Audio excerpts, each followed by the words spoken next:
When I think of an Alfa Romeo, iconic high-performance vehicles like the 4C and Giulia Quadrifoglio quickly come to mind. Now, like so many other brands, Alfa Romeo is planning to go fully electric by the year 2027, and for 2024, we are seeing a new entry from Alfa Romeo that dips the brand's toes into the electrification space with the first ever Alfa Romeo Tonale. Now, here in America, the Tonale slots below the Stelvio in the lineup, and it is only offered as a plug-in hybrid SUV. Alfa's first ever plug-in hybrid SUV, which means we have a 15.5 kilowatt-hour battery pack along with a 1.3 liter turbo engine delivering up to 33 miles of electric-only range and up to 285 horsepower. So if you guys have been looking for a small electrified SUV with a plug, but you want something with a little bit more Italian flair, how does the brand new 2024 Alfa Romeo Tonale stack up? Stay tuned to find out.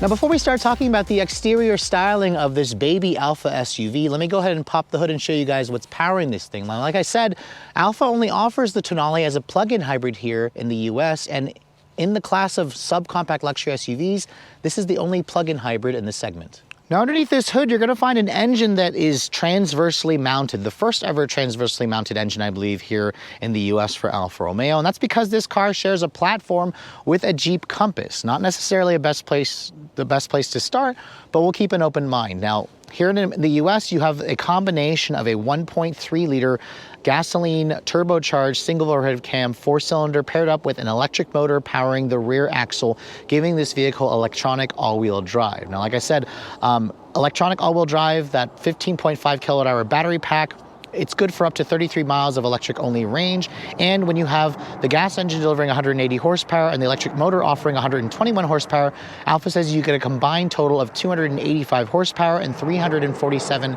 pound-feet of torque. Now, those are pretty good numbers. Actually, it's the most standard power in this segment, more power than the BMW, the Mercedes, and the Audi, and the Lexus, which is great, of course, because Alfa Romeo is known as a performance brand. All that power goes through a 6-speed ASIN-derived automatic transmission, so it's got a really great, smooth, stepped automatic transmission. And with 285 horsepower, Alfa says you should get to 60 in around 5.7 seconds. So we've got our testing equipment. We'll see what we can get now that we have the vehicle back home. It'll reach a top speed of around 128 miles an hour. And this vehicle is an SUV. It'll still tow a maximum of 2,000 pounds. And because it's a plug-in hybrid only, it is heavier than most of the competition. As this vehicle sits, it weighs in at just over 4,100 pounds. But let's go ahead and close up the hood, which... this exterior color is very appropriate given this vehicle is a plug-in hybrid. This is called Verde Fangio. It's a $2,200 upcharge. It's exclusive to the Alfa Romeo. You cannot get this color on the Dodge equivalent. But I have to say, the Tonale looks instantly recognizable as an Alfa Romeo, thanks to, of course, the signature tri-shield triangular grille. Now, it does have some gloss black in the actual grille coloring. If you guys go for a TI trim, this will actually be silver. The Sprint has kind of like non-glossy trim. You can see the headlights. They are standard full LEDs. These are the Tri-Lobo LED daytime running lights with the triple LEDs. You have LED daytime running lights and turn signals, LED low and high beams. No fog lights, but you can see there are some functional grille openings here, some integrated parking sensors, and my tester also has the surround view camera system. So again, it's got most of the tech features that you're looking for. But moving around the side profile, because this vehicle is a small subcompact SUV, it slots below the Stelvio in the lineup. It is definitely smaller than you expected it to be. Now, it does look bigger when you're in person, but at 178.3 inches long, this is around 8 inches shorter, I believe, than the Stelvio. However, compared to a BMW X1, an Audi Q3, Mercedes-Benz GLA, or a Lexus UX, the Tonale is a little bit larger, a couple inches larger. Its wheelbase is just shy of 104 inches long. And you can see my tester has a $2,200 upcharge for these graphite gray finish Grigio 5-hole wheels. These are a beautiful looking wheel. I also love how the Veloce trim comes with the red painted calipers here. It's a 4-piston upgraded brakes. You can also see the Veloce badging there. And then the wheel arch trim, as you can see here, is a gloss gray painted area, which is, it looks good with the Verde exterior color. Alfa says you have around 6.1 inches of ground clearance, and this vehicle comes standard with a 4-wheel independent suspension along with Koni adaptive dampers. So the Veloce trim is the one you're going to want if you want the adaptive dampers. Now, looking at the mirrors, you can see it's got an integrated turn signal. The Italian flag is also kind of nicely integrated into that actual mirror which is nice. It also has power folding mirrors. The Veloce also comes standard with a panoramic style sunroof. It's kind of like a 1.5 sunroof. You can see all the black trim here is kind of looking good with the gray or with the green as opposed to silver trim or chrome trim. And then from the side profile, this is where the Tonale can kind of look like an ordinary SUV. Because of its profile.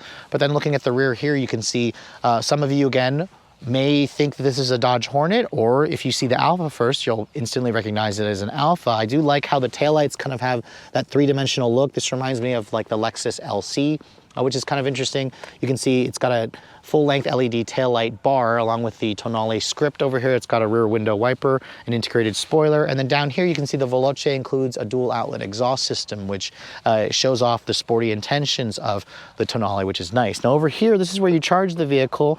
You can see the vehicle comes standard with a J1772 plug. It doesn't have any CCS charging, and Alfa hasn't announced, I believe, if they're going to switch to the Tesla plug, but you can see it's got an onboard 7.2 kilowatt hour charger, which means on a level 2, 48 amps, you can charge this vehicle up in as little as 2.5 hours to give you the 33 miles of electric only range. In terms of the cargo area, this is where the Tonale's bigger size also gives it slightly more cargo space than its competitors. At just under 23 cubic feet of space, it is certainly usable, although it's not the tallest space area. Now underneath here, you can see there is some underfloor storage for a fix-a-flat kit, an air compressor, and the mobile charger, which is nice. And then if you fold down the back seats here, Alfa says it'll expand it out to just over 50 cubic feet, which is, again, more space than what you're going to find in the BMW, the Mercedes, the Audi, and the Lexus. So now let's go ahead and move on to the interior of this 2024 Tonale Veloce. Before we get inside, however, let me show you guys the key fob. You can see this is the current Alfa fob that we have seen on some of the other products. I like how it's a different fob versus what Stellantis uses on other products.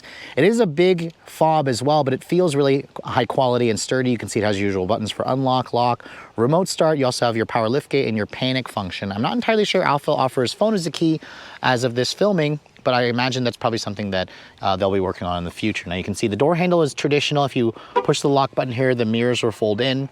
It also has the usual honk to confirm that you've locked the vehicle. If you want to unlock the door, just touch the back of the door handle and that will unlock the door for you. Now my tester here with the Verde Fangio exterior color, it basically just has a black interior with some contrasting stitching. I'm sad to say that Alfa does not offer any other interior color options besides this black, which I really think is a mistake. This interior would look wonderful with a brown interior or a light gray interior, especially with this Verde exterior color. You can see the seats. These are a combination of a vegan leather material. These are also heated and ventilated. So it's the first Alfa with ventilated seats, which is nice. The seats themselves, they adjust in 12 different ways for the driver and the front passenger. And you also have 3-person memory seats, which is a nice touch. In terms of the door panel materials, you can see this is a slightly soft touch injection molded plastic, but I have to say it doesn't feel very well padded. It just feels slightly soft. There's some kind of fake aluminum look trim here, but it also isn't really fooling anybody. It definitely feels fake when you touch it. The door handle, however, is aluminum along with the metal speaker covers for the Harman Kardon stereo, which definitely look nice. Down here, it's padded. You can feel that this is a vegan leather. It's covering this area here. And then the window controls, they are one touch for all four, but I have to say they don't have the same high quality look and feel that you notice in something like the Giulia or the Stelvio. So there's some cost cutting here, some materials that I feel like would be more appropriate in a Dodge in this vehicle versus an Alfa. I also see a little bit of fitment issues here along this little panel between the door panel, of course, and this little plastic piece. So that's a little disappointing, but thankfully, when you look at the rest of this interior here, you can see you have the typical Alfa steering wheel along with some nice new tech interfaces. So getting inside, this vehicle has a little over 6 inches of ground clearance, so it feels like you're stepping into a combination of an SUV and a hatchback, to be honest. But as I get in and shut the door actually has a relatively solid sounding thunk, and then you can see here fully digital instrument cluster for the IP, and then you have a 10.3-inch Uconnect 5 display, although I guess they call it Alfa Connect. Now, the start-stop button is not where you'd expect it to be in an Alfa. I keep wanting to push this button here, but this is the drive mode selector. The start-stop button is located right here on the steering wheel, so once you push that button, you can hear the vehicle kind of makes the Alfa chime. And there's no traditional starter noise because this is a plug-in hybrid. So it just kind of whirs to life and it says ready in the instrument panel to let you know that the vehicle is ready to drive. Now, the steering wheel, as you guys can see, is the typical Alfa steering wheel. It's beautiful. I love the flat bottom design. I love the aluminum trim. I love how the steering wheel itself also has a manual telescoping adjustment so you can get a comfortable driving position pretty well. And then I love the big Alfa steering wheel paddles here. Those are metal. They're actually metal, so Love that. They're mounted to the column. This is Ferrari style. And this, again, makes you feel like you're driving something more special. I will say that the paddles do get in the way when you're trying to find the turn signals or the wiper controls, but it's something that you kind of have to get used to. The horn sounds good. It actually doesn't sound puny or pathetic like you will hear in some of these smaller SUVs. And then you can see here the materials on the dash here. This is a slightly padded soft touch injection molded plastic. There's some aluminum looking like trim. This actually lights up at night with multiple different colors. It's got a beautiful glow to it at night. It looks good when the sun goes away. But over here you can see on this area, it's got a soft touch injection molded plastic with faux stitching, piano black plastic trim, the circular air vents on the side, with a slightly different look over here. You have dual zone automatic climate control, which is nice. Your drive mode selector is here. Like I said earlier, it's got 3 modes: advanced efficiency, natural, and then dynamic or dual motor. And then you can also turn off the stability control. You can also adjust the dampers here. You can put it into a soft setting or the harder setting when you're in dynamic. When you go back to normal or advanced efficiency, it diverts to the normal setting for the dampers, which again gives you that softer ride quality because of the Koni adaptive dampers. You can also see here the engine keeps turning on and off when I cycle between natural and dynamic. And advanced efficiency, this is the mode you're gonna wanna be in to get the pure EV only driving. Now, over here on the gear selector, you can see it's traditional, controlling the 6-speed auto. It's got a manual mode as well.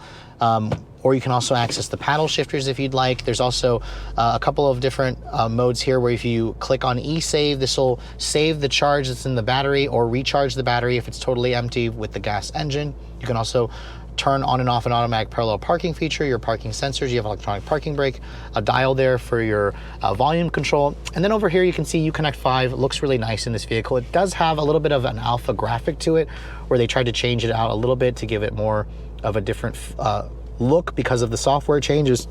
You can see going to the vehicle, there's also different pages here for e-hybrid, for performance, although for some reason I couldn't get the e-hybrid to actually come up. It just keeps freezing in that black screen. And then you can also adjust a couple of different settings here and whatnot, and the CarPlay is what really looks the best. Also, if you put the vehicle into reverse, you can see there's your full surround view camera system, which unlike the Stelvio and Giulia, this actually has a decent looking resolution and quality, along with trajectory, parking sensors. So this is a huge upgrade. I was hoping they would put this in the refreshed Stelvio and Giulia, but they didn't. But again, if you guys want that tech, the Tonale definitely has that little upgrade for you. I like how these are also hard buttons for the climate controls. You have 2 USB charging ports, a C and an A, wireless phone charging pad over here. And then this area here, I don't love this kind of cheap feeling material. Again, this doesn't quite live up to Alfa snuff for me. It feels more like a Dodge, which is appropriate considering there's a Dodge version of this car. Padded center console over here. If you open this up, you can see it's got a relatively deep storage area. The seats, while they do look very, very sporty, I will say they feel too overstuffed for me. I found the seats to be hard. They're not supportive. You feel like you're sitting on the seat instead of in the seat. So try the seats out themselves, see if you like them. The heated and cooled function works extremely well, however, which I'm really happy to see. You can see also the glove compartment is huge. It's a bin style. It's not damp, or it's damped, but it's lined with felt, not lined with felt, I'm sorry. And then you can see here, big panoramic style sunroof where if you open this up, it's got a power retractable shade. This also slides open if you guys would like as well, which as you can see lets in some air. It doesn't go completely into the back seat, but it's definitely a nice touch considering some competitors don't even offer a pano roof. But overall, as you can see, the interior, aside from just cheaper feeling materials, has most of the tech that you want, has some good space in the front seat area, and it also feels very driver focused, especially with the steering wheel paddles and these really nice feeling steering wheel. But let's go ahead and hop into the rear of the vehicle and show you guys the space back here. Now, because the Tonale is a little bit bigger than its competitors, you can see the backseat space is actually among the best in the class at just over 38 inches. You can see material quality back here is hard touch plastic. It's a little bit cheaper versus the front. But as I get back here, you can see the space, which at 5'7", this is where I'd have the seat to drive. This is a pretty good amount of legroom. There's not a completely flat floor here. You do have rear seat air vents, 2 USB charging ports. This seat does fold down, obviously. If you fold this down, you can see there's an armrest with 2 cup holders along with a little pass-through here. But compared to its competitors, the Tonale has around 2 to 4 inches more rear seat legroom. This also has more rear seat legroom compared to the Stelvio, which is technically their bigger, more expensive car. So here we are back in the all-new, first ever Alfa Romeo Tonale. Now I have to say, it's been almost 7 years since Alfa gave us a new product, so it's it's been quite a long wait for the company to give us something brand new. And this Tonale is essentially going to be the first step into Alfa's full electric future. Because remember, the car company is going fully electric by 2027, and essentially no new internal combustion vehicles are going to be introduced after the Tonale. So this is a small SUV designed to appeal to a different audience, a younger audience, and a more female audience. And this Veloce trim that I'm driving is specced out exactly how I would personally get it myself, in this green color. I do wish Alfa offered more interior color options versus this black interior. This would go well with a brown or a light gray or a white interior. But regardless, we've got 285 horsepower. We've got almost a full charge. And I want to see what this car can do 0 to 60 wise now that I have the car back in my home area, as opposed to on a short first drive. So we have it in dynamic mode. Again, it's got a full charge, and we'll go ahead and we'll brake torque it and we'll see what we can get.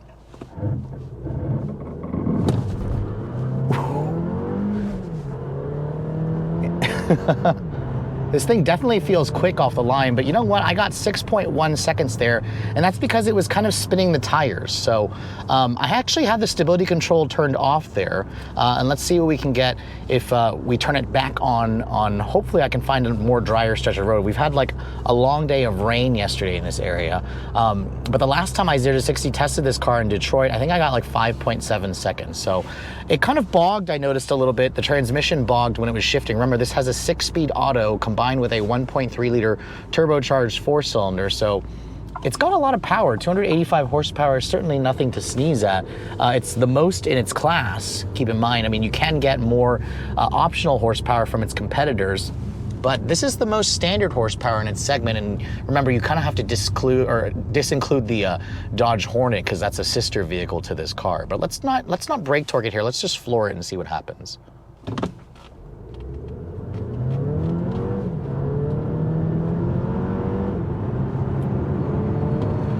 6.38 there, and that's with it more slightly uphill. So we'll try it again up ahead, see if we can get a slightly faster time. The interesting thing about this powertrain is how smooth it is. I mean, for Alfa's first plug-in hybrid, and remember, this vehicle is under the Stellantis umbrella, and the last Stellantis vehicle that I drove that was a plug-in hybrid was the Jeep products, the Wrangler 4xe, the Grand Cherokee 4xe, and compared to that model, this powertrain is so much smoother. It has an electric motor that delivers 121 horsepower to just the rear axle.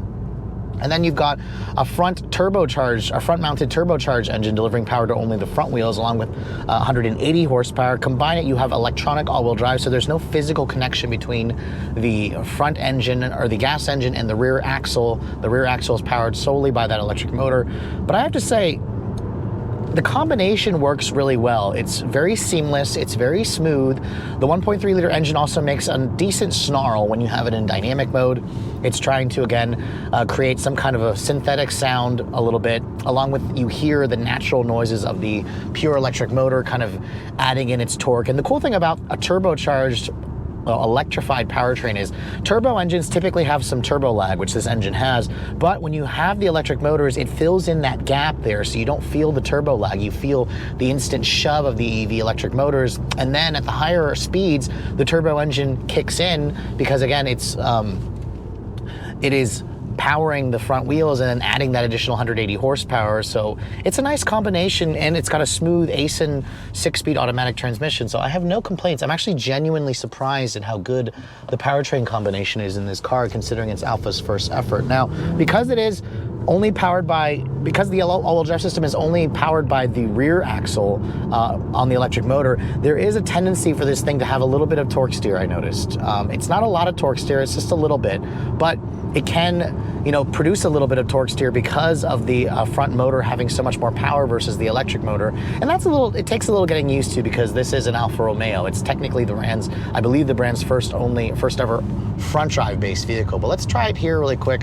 We'll brake torque it this time, see if we can get a slightly better time. Oof. Definitely feels quicker here. 5.5 seconds there, so much better time. That's a smidge quicker versus what I tested when I first drove this car out in Detroit. And I have to say, 5.5 is not as fast as the Dodge Hornet that I tested on my first drive, where the Hornet, again, has a little bit more power, and it also has that power shot feature that that Dodge is exclusively offering, which you can't get on the Alfa, which is surprising considering this is the more powerful option. As you can see, the window is starting to fog up. I've got the air conditioning on and the defrost on, so I'm not entirely sure why it continues to fog up, but put my foot down here, you can feel the shift, the 6-speed auto has really quick shifts. I wish it had a couple more gears versus, you know, 6 gears, but I like the fact that it feels very traditional. I think a lot of people are going to appreciate that when they're driving around a vehicle like this, because it has that sporty feel. And even though this car is built off of a Jeep Compass architecture, which is surprising considering it doesn't feel anything like the last Jeep Compass that I drove, which is really, really shocking. I don't know why the windows aren't defogging, guys. It's kind of annoying the crap out of me, but I'm putting it on full defroster now. This is the first time this has ever happened to me during a drive, the driving portion. But overall, what I'm getting a sense of is this feels like an Alfa Romeo. The steering is quick and responsive. The suspension also feels nice and firm. It's got the Koni adaptive dampers, so I have it in stiffest setting. I can also put it into a softer setting when I have it in dynamic mode if I choose to do so. I can also switch the drive mirror to natural, which will automatically put it into its softer setting. And then there's also an advanced efficiency mode. Now this is the mode that you want to switch to if you guys plan to drive this in pure EV mode mostly. Now at a full charge, this car is showing about 31 miles of range. It's supposed to be rated at 33. In my actual testing, I was only getting around 28, 29 miles of pure electric only driving, which is perfectly acceptable. The car is a 15.5 gallon or 15.5 kilowatt hour lithium ion battery pack. And if you're gonna drive it like a hybrid, in my week's worth of testing, it was averaging around 28 mpg combined, which is primarily when the battery is run down. If you have charge in the battery, I think the EPA says you can do around 77 mpge, which is the electric miles per gallon equivalent. It doesn't really mean much for those of you who are used to the regular mpgs of a gas car, but in terms of efficiency, it's not the most efficient, but it does get decent efficiency. Something like the Lexus UX hybrid will get about 10 mpg better, but that's only a regular hybrid. It's not a plug-in hybrid, so kind of keep that in mind. In this mode, in advanced efficiency mode, this is where you're going to be able to get it to drive in pure EV only for basically up to 78 miles an hour, and that's kind of a nice little change there. You actually can drive this in pure EV mode if you guys need to, which is kind of cool. It kind of makes this car feel like a full electric car. And the other thing is, when it's in this mode, I also noticed that it doesn't feel like it's shifting. Even though it has a 6-speed auto, it doesn't feel like it's like shifting constantly, trying to use the gears in the 6-speed auto when you're driving in pure EV mode. That's something that you feel in something like the Grand Cherokee 4xe or the Wrangler 4xe. It just has that smoothness that you associate. It has that instant motor, electric motor torque, but again, it only offers 121 horsepower in pure EV mode, so you're not even getting half the power. It's going to be noticeably slower in this mode unless you have it in its hybrid mode, where it's going to give you the full fat, 285 horsepower. But overall, if I had one complaint about this vehicle, it's probably the seats. The seats aren't the most comfortable. I think they're a little overstuffed, and I feel like I'm sitting on top of them. I think that other brands offer a more comfortable seat, so try the seats out for yourself, see if they work for you. Because for me, I think the seats are too stiff, and I find myself squirming a lot when I was actually on the road in this vehicle. I just wanted it to be a little bit of a nicer seat. But let's go ahead and see what we can get here 0 to 60 wise, just in pure EV mode. We'll just put our foot down.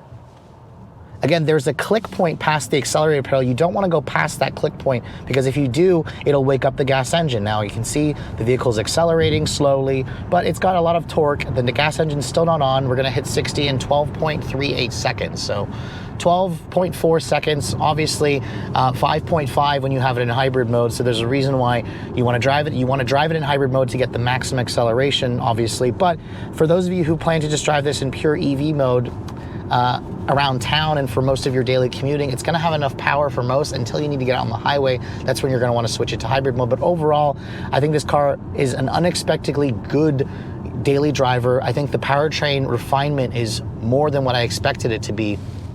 And despite it being built off of a Jeep Compass architecture, a front drive architecture, this car still has the feeling of an Alfa Romeo, which I really appreciate, and it still feels sporty. It still feels premium in terms of the chassis and the handling dynamics, even if the interior materials don't quite live up to the same snuff as the driving dynamics. So after spending a week with the Alfa Romeo Tonale, I have to say, for the brand's first plug-in hybrid SUV, my expectations were a little bit low because, as you guys know, Alfa is a smaller brand here in the US. They're a little bit quirky. They tend to have a lot of great strengths, but they also have a lot of weirdness in their vehicles. But the Tonale definitely has the strengths that I wasn't expecting it to have. The plug-in hybrid powertrain is very refined, really smooth. It works really harmoniously together, which surprised me. The 6-speed auto is really smooth, but it works really well as a pure EV in pure EV mode. But then when you switch it over to dynamic mode or normal mode, it works extremely well as a hybrid. And I wasn't expecting it to have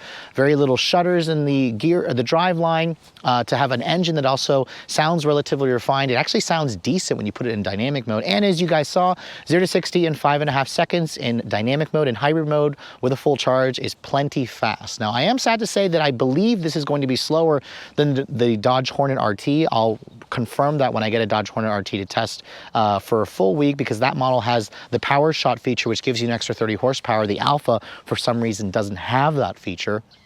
But for those of you who are looking for an Alfa with better tech features, because it now finally has Uconnect 5, it finally has wireless Apple CarPlay, and it also has Android Auto that's wireless, along with over-the-air updates. It's just a much better software system and tech interface versus what you find in even the refreshed Stelvio and Giulia, because Alfa did not give those models the latest Uconnect 5 software. Now, in terms of the interior space, the backseat is also usable. For a subcompact SUV, this offers the most space in the luxury small SUV segment, which I wasn't expecting from Alfa Romeo. The cargo area is usable, still small if you're comparing it to bigger crossovers, but it's very usable considering the size of this vehicle. And overall, the handling dynamics also surprised me because you can't tell this vehicle is built off of a Jeep Compass architecture. It feels sporty, it feels nimble, it hides its weight really well. So dynamically and tech-wise, Alfa really nailed it. And in terms of the powertrain refinement, Alfa really nailed it. In terms of electric-only range, I wish it offered a little bit more versus the 28, 29 I was getting in the real world, but I think that should be sufficient for most people.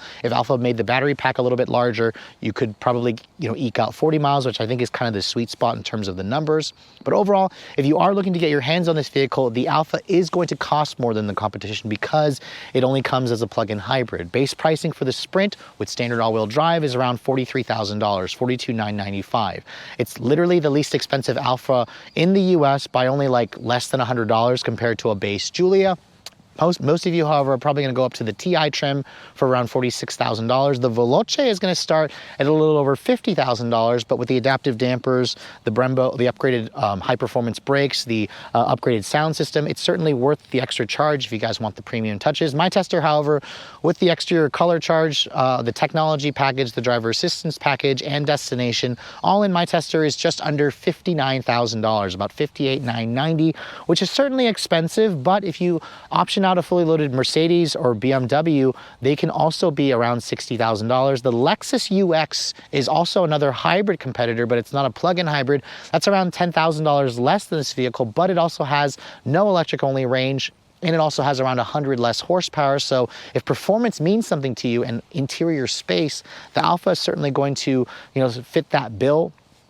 But just know that because this vehicle is built in Italy, it does not qualify for the full $7,500 federal tax credit if you buy the car. However, if you lease the car, you can take advantage of that tax credit, which will, in theory, lower your monthly payments. So my recommendation, look into seriously leasing this car because it should have a lower monthly payment versus a lot of its competitors. And the fact that it's an Alfa Romeo, I'm always questioning whether or not reliability will be a good thing. Alfa says they've really worked on improving quality over the last couple of years. And I have to say, in my week's worth of testing with this car, this vehicle actually didn't give me any kind of check engine lights, any problems. It didn't have any squeaks and rattles. It did have a couple of quirks where it would tell me the headlights were on, even though the headlights were off, and I'd have to kind of cycle the start-stop button to make it go away. But other than that little, quibble, it's been actually a really enlightening and interesting car to have for a full week. I highly recommend it if you guys are looking for a small luxury SUV, but you also can't decide between going fully electric or dealing with just a gas-only equivalent. But with all that said, I hope you guys have enjoyed my full overview on the brand new 2024 Alfa Romeo Tonale Veloce. If you're also looking to see the latest cars I'm testing, be sure to follow me on Instagram at Redline_reviews, like us on Facebook, and as always, guys, please keep subscribing to the Redline Reviews YouTube channel for all the latest reviews. Thank you so much for watching. I'll catch you all in the next video.